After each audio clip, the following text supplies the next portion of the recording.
हम लोग पढ़ रहे हैं क्लास 10 का केमिस्ट्री में पहला जो चैप्टर है रासायनिक अभिक्रिया एवं समीकरण।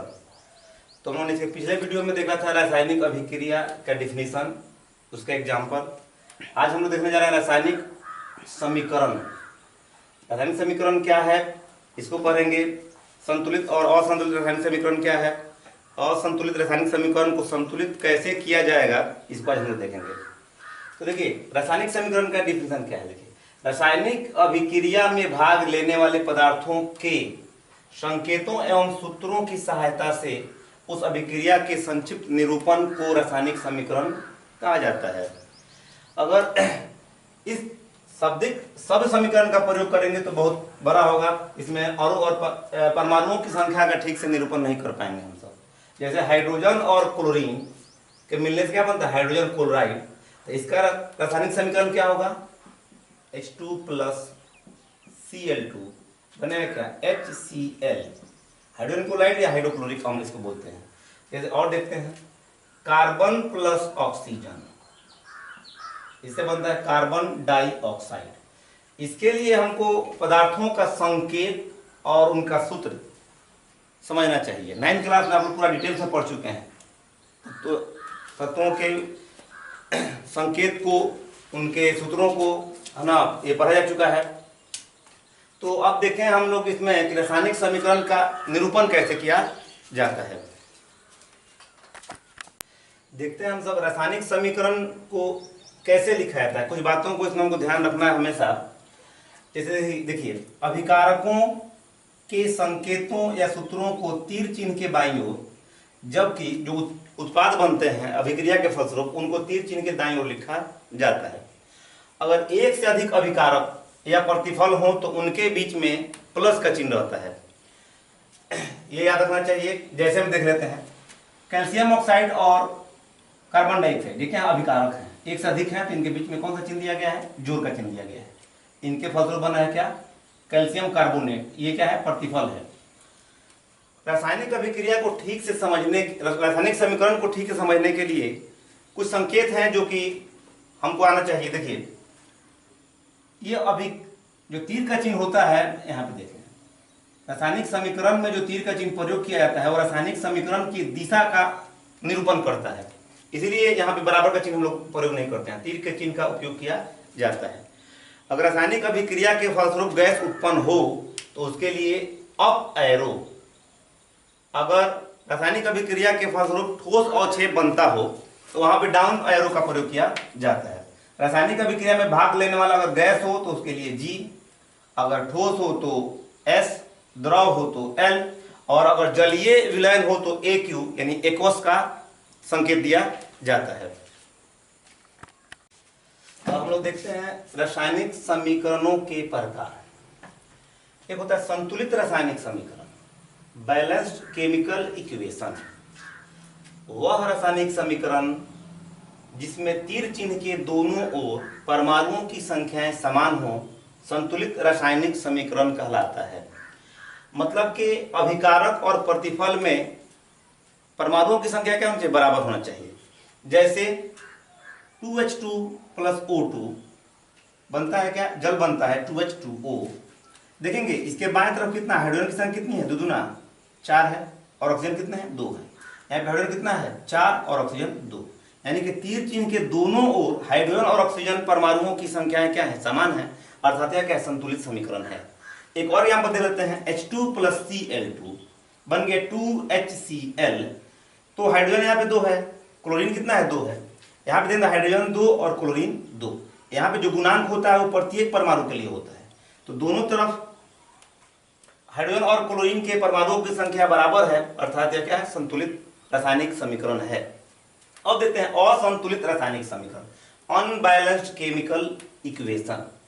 जिस रासायनिक समीकरण में तीर चिन्ह के दोनों ओर परमाणुओं की संख्याएं समान नहीं हो असंतुलित रासायनिक समीकरण कहलाता है।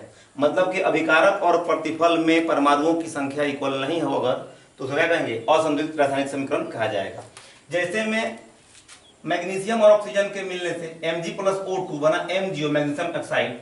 देखते हैं जरा, मैग्नीशियम का एक परमाणु है और ऑक्सीजन का 2 परमाणु है। यहाँ मैग्नीशियम का 1 परमाणु और ऑक्सीजन का भी 1 परमाणु है।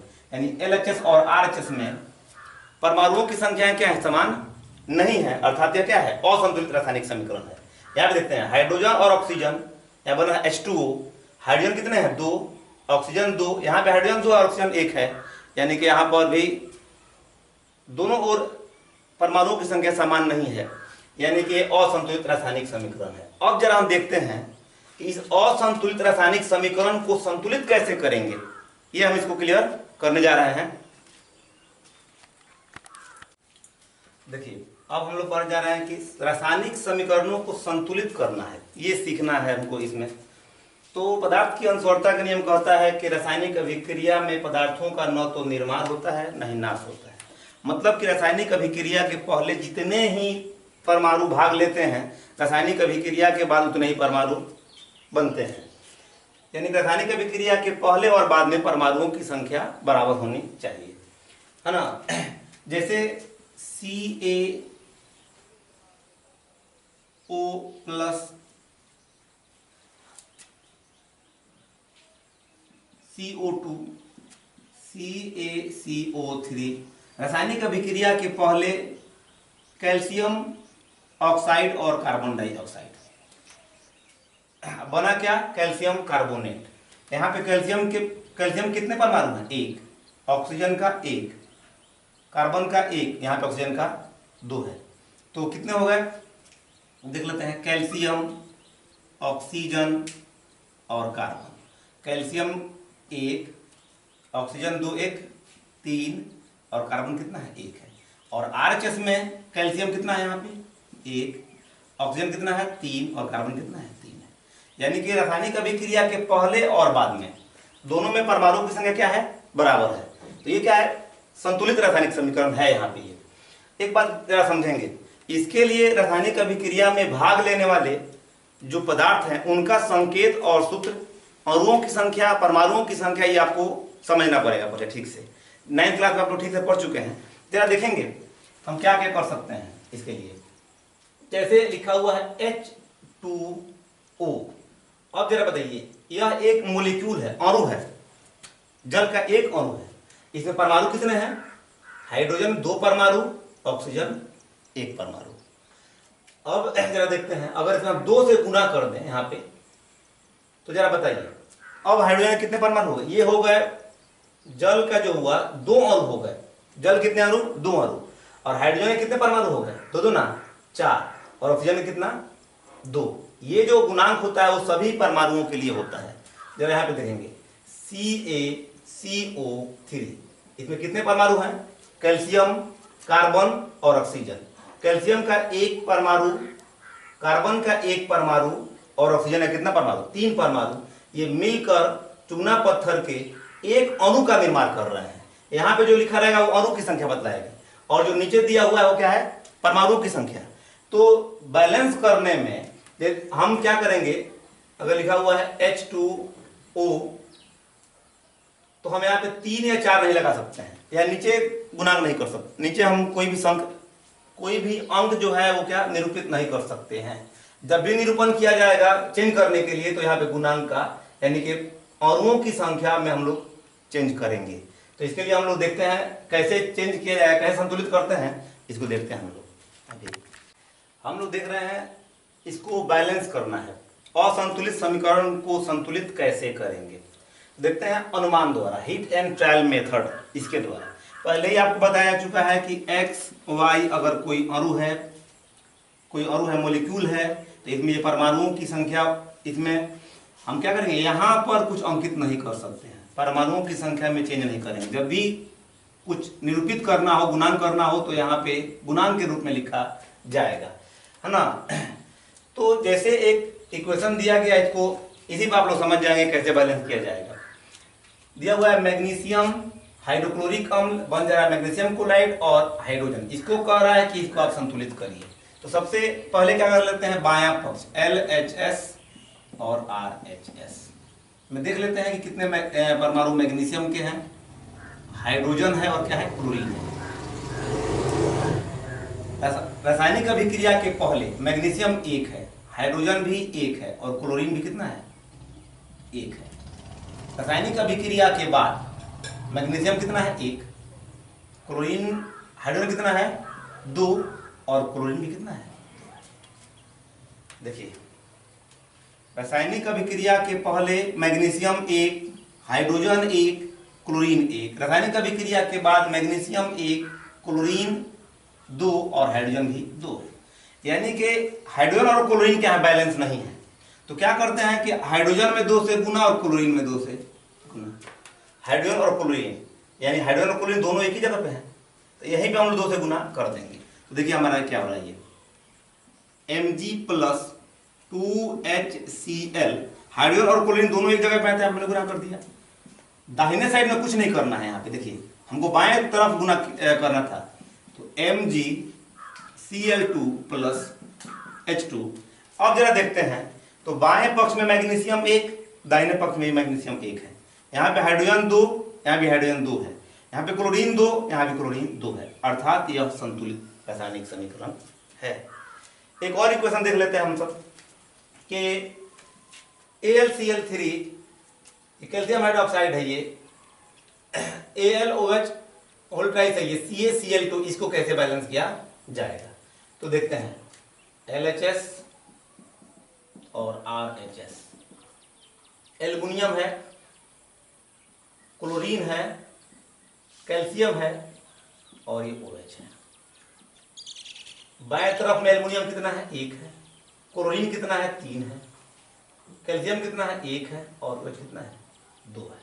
दाहिने तरफ में एल्युमिनियम कितना है 1, क्लोरीन कितना है 2, क्लोरीन 2 है, कैल्शियम कितना है 1 और OH कितना है 3 है। देखिए एल्युमिनियम दोनों तरफ क्या है 1-1 है, क्लोरीन यहाँ पे 3 है, यहाँ पे कितना है 2 है, कैल्शियम दोनों तरफ ठीक है, OH यहाँ 2 है, यहाँ पे 3 है। अब बैलेंस करने के लिए क्या किया जाए कि दोनों तरफ क्लोरीन की संख्या बराबर हो जाए। तो अगर यहाँ पे हमको 2 करना हो या यहाँ पे 3 करना हो तो दिक्कत होगा। तो क्या करेंगे ऐसी स्थिति में, यहाँ पे 2 से गुना, इसमें कितना से गुना 3 से। तो क्लोरीन क्या हो जाएगा 3 दूना 6, LHS में भी बराबर और 8 में भी 3 दूना 6। OH में यहाँ पे 3 से गुना, 3 दूना 6 और यहाँ पे कितना 2 से गुना, तो 2 3 6। तो पहले हम LHS में गुना कर रहे हैं, कहाँ गुना करना है क्लोरीन के सामने और OH के सामने 3 से। तो LHS में देखिए क्लोरीन यहाँ पे है AlCl3, क्लोरीन में गुना करना था 2 से, तो हम यहाँ पे गुना करेंगे नहीं, गुना हमारा यहाँ पे होगा प्लस OH में गुना करना है कितना 3 है, तो OH यहाँ पे है CaOH का होल ट्वाइस, यहाँ पे कितना गुना करना है 3 से। RHS में आते हैं AlOH होते हैं, यहाँ पे OH में कितना गुना करना है 2 से, जो CaCl2 यहाँ पे गुना कर रहा है, क्लोरीन में कितना है 3 से गुना, तो यहाँ पे 3 से गुना, क्लोरीन यहाँ पे है तो यहाँ पे 3 से गुना करेंगे। अब जरा देखते हैं कि बैलेंस हुआ है कि नहीं हुआ है, जरा देख लेते हैं कि ये बैलेंस है कि नहीं है। देखिए ये जो हमने बैलेंस किया है, अब इसको मिलाते हैं कि बैलेंस है कि नहीं है। तो बाएं तरफ एल्युमिनियम इधर कितना है बैलेंस करने के बाद 2 है, क्लोरीन कितना हो रहा है 3 दूना 6, कैल्शियम कितना है यहाँ पे 3 है और OH 3 दूना 6 है। चलिए RHS में आते हैं, एल्युमिनियम कितना है 2, OH 3 दूना 6, कैल्शियम 3 और क्लोरीन 3 दूना 6 है, अर्थात यह क्या है बैलेंस हो चुका है। इस तरह से आप सब क्या करेंगे, एग्जाम्पल बहुत सारे इक्वेशंस आपके बुक में दिए हुए हैं, उनको आप लोग बैलेंस करेंगे, जो दिक्कत है वो आप कमेंट करेंगे। कल हम लोग नेक्स्ट दिन हम लोग पढ़ेंगे रासायनिक अभिक्रिया के प्रकार और रासायनिक अभिक्रिया में रिएक्टेंट से प्रोडक्ट कैसे प्राप्त होते हैं, इसको क्लियर किया जाएगा। आप सब ठीक से नोट करें, पढ़ें, चैनल को सब्सक्राइब करिए और अपने साथियों में शेयर करिए, कमेंट जरूर करेंगे।